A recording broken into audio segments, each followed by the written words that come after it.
Following the recent and very successful first annual conference on Mdg'S in Nigeria, organized by the Office of the Senior Special Assistant to the President on Mdg'S, in collaboration with the Center for Socio-Economic Development, CLED, and other stakeholders, we were privileged to have a discussion with Honorable Mdg'S Henry, Minister of State for Economic Monitoring in the Office of the President of Uganda. Please join me in my discussion with Mr. Mdg'S Henry on some perspectives on Africa's attainment of the Mdg'S.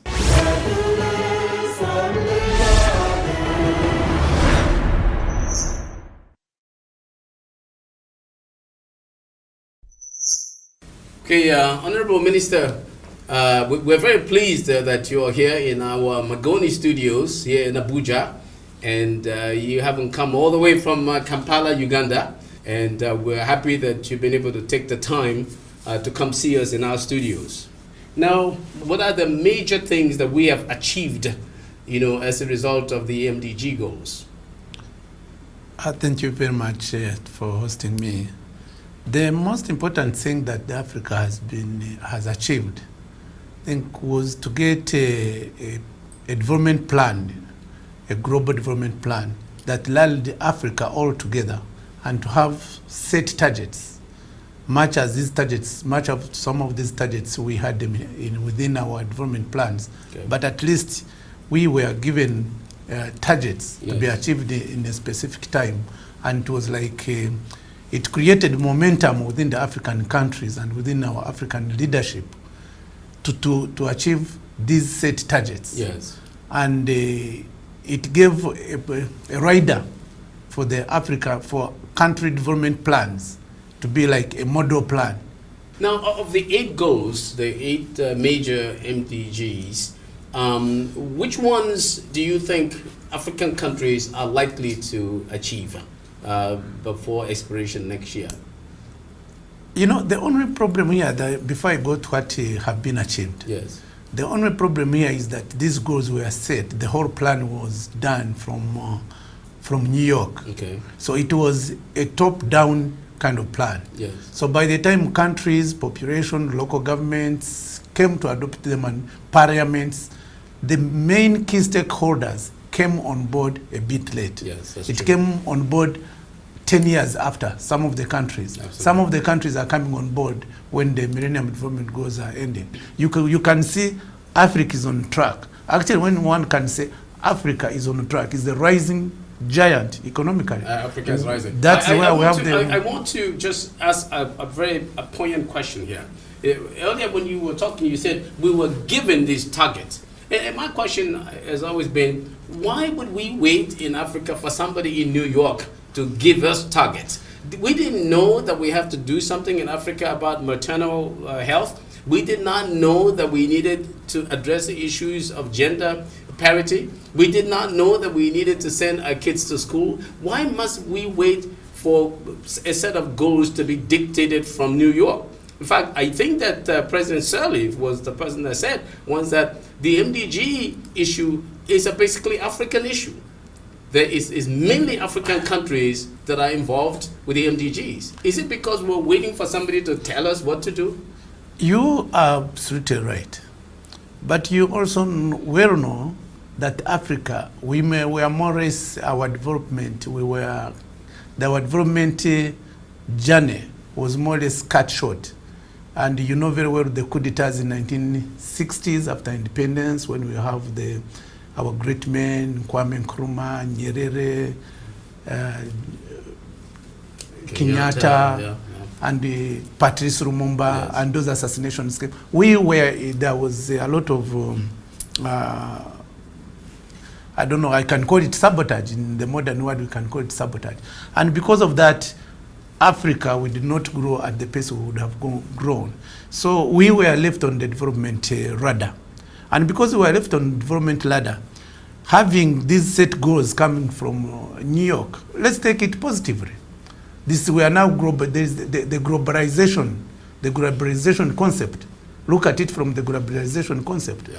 Though we would have thought about it, our own African countries, we should have planned about them. But it's no more, let's take it positively. that a good plan came from the United Nations. Individual countries, of course, had these kind of plans, but it was not being as accelerated as it should have been. You have some countries which were giving priority to other areas. Some countries would give priority to security. Yes. Some other countries would give priority to education.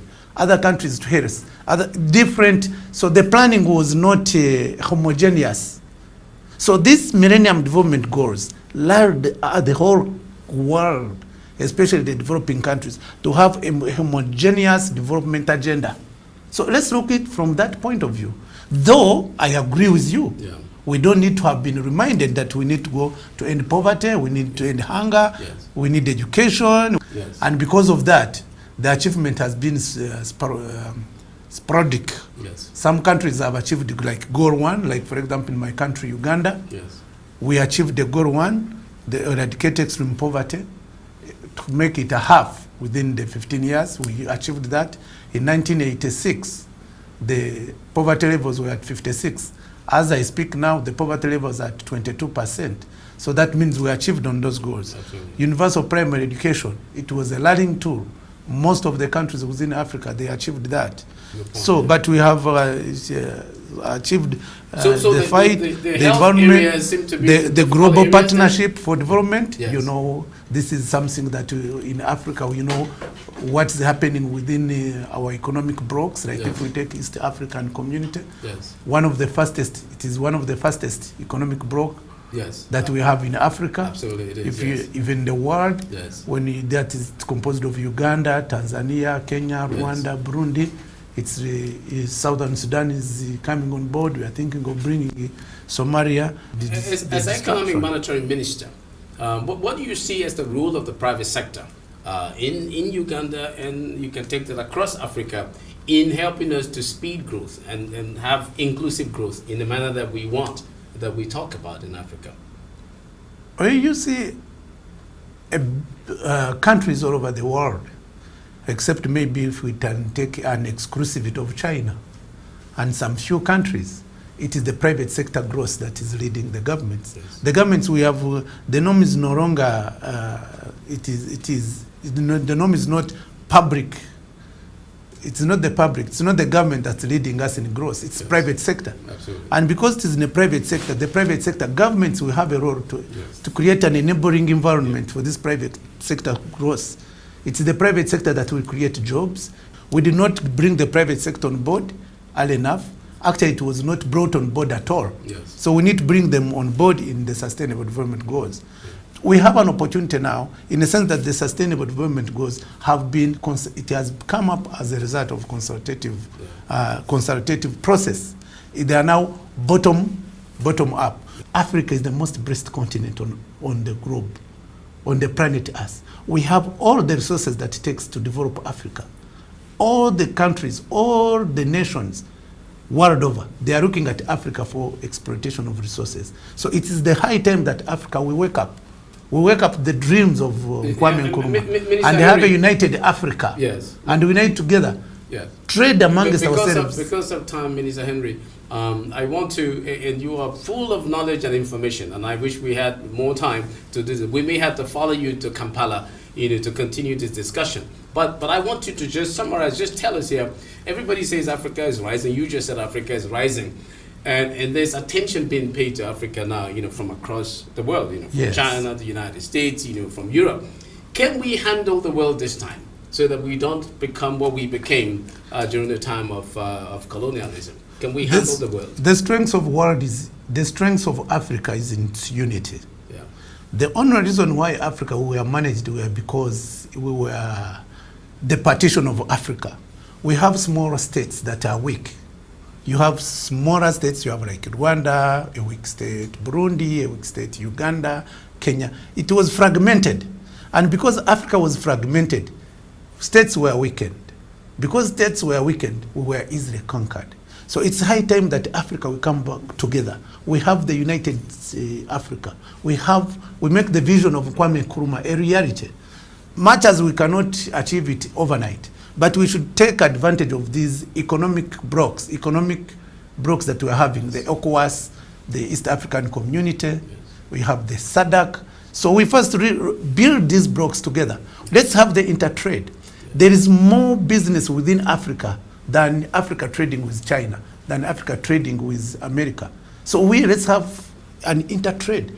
I can't imagine coming from Uganda to Nigeria that I have to pass in Europe first to come in. What a mess. I can't imagine that I cannot cross Congo, my immediate country neighbor, that I have to go to Europe first in order to come to Congo. That's a mess. We need to develop the infrastructure in Africa. An infrastructure in Africa that will serve the whole of Africa. Let's have a railway from Mombasa to the coast. Let's have one from Cape Town to Egypt. Yes. Let's have from West Africa. Let's have a railway system that I can, if I'm going, for example, to Kampala, I could have gone with a swift railway system. So we need to invest in infrastructure. Look at the potential of Africa in energy. If Africa developed its energy potential, we would light the whole world. Look at the potential in the Congo River. Look at the River Nile. Look at the potential of River Nile itself. Look at the fauna and flora that we have in Africa. So Africa, we need to unite. We need to plan together. And actually, I would even been happy if instead of having the global plan, we have the Africa plan. So the African plan, we are now coming up with the African Union. So once we have the African Union, the issue that now the African Union, the vision of the African Union is 2060. That is too far. The world is moving very fast. The world left us long time ago. So we need spirit. Our plans, we need spirit. And the East African Union needs to translate itself into an economic powerhouse rather than translating itself into a geopolitical alignment. So you cannot have a geopolitical alignment, political. It cannot serve the interests of Africa. We cannot be on the same pace with America. We need to have the economic powerhouse. Let's have an unity based on economy to galvanize our potential. We develop our mineral potential. The mineral potential of Africa is in trillions of dollars, not in billions of dollars. Yes. When we are talking about oil, everywhere, the oil is getting depleted. The resources are in Africa. Diamond is in Africa. Gold is in Africa. Iron ore is in Africa. Talk of any mineral, you will find it in Africa. Any depots, the biggest depots, it's in Africa. Talk about whatever you talk about, anything you want to talk about, it's in Africa. So let's Africa unite. Let's plan together. Let's end these useless wars. This kind of these wars that we are fighting, interstate wars. You cannot have a state in America fighting another state. It is unheard of. So why should a country like you find a country like you, one country in Africa fighting another country? And you find that our enemies are exogenous. So let's be together. Let's look at ourselves together. Look at me and you. One would think that we are real brothers. You're Nigerian, I'm Ugandan. We are the same people. Absolutely. So we need to look ourselves as one and transcend above all this. We need education, the most important thing. Yes. So let's educate the whole of Africa. Let's understand. Let's have the unity for a purpose. And then Africa will be on top of the world. On that note, Honorable Minister, I want to thank you so very much for coming to see us. Thank you. Extraordinary. Thank you very Thank much. you.